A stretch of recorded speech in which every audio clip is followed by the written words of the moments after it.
Hello there, I'm going to show you how I set up my palette to paint based off of what I learned in art school. First, your palette choice. I like this Butcher Tray palette for acrylic painting because it's reusable, easy to clean with water, and sits nicely in my lap.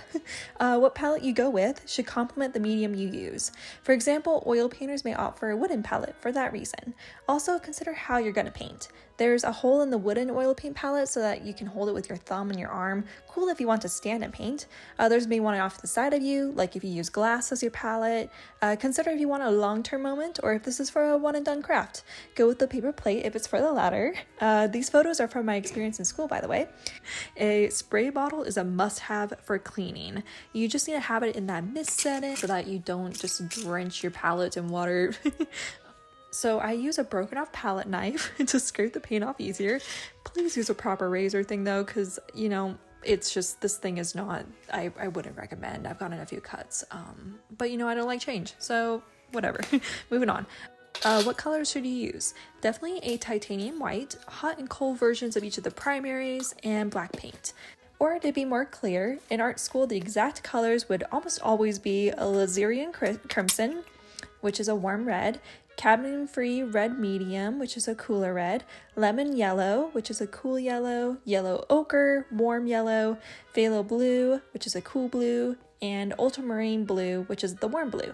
And I like ivory black the most. Mars black always seemed like duller or more gray to me. And yeah, that is the core. You should be able to mix most colors using these colors.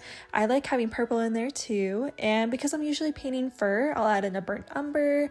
A specialized color that's pre-mixed for whatever you're painting is a great idea. Sometimes I'll add a neon pink or something that I couldn't usually mix up if it's for the background or something.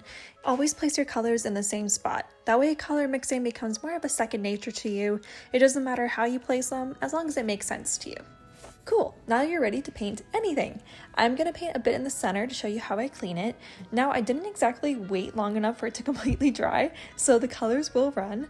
If the paint is completely dried on there, spray 2 to 3 times, wait until you see the paint start to wrinkle like this, and then you can scrape it off easily.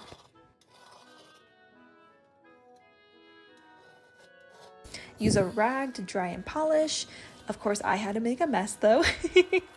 I've never been a very aesthetically pleasing artist, if you couldn't tell.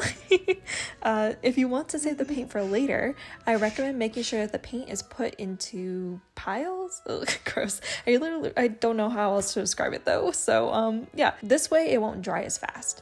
I use tin foil, making sure it's completely sealed around each paint color. Some people use a lid over their palettes. You could add in a wet paper towel if you're using a lid or a Ziploc bag to make it harder to dry out as well. And that's how the palette life works.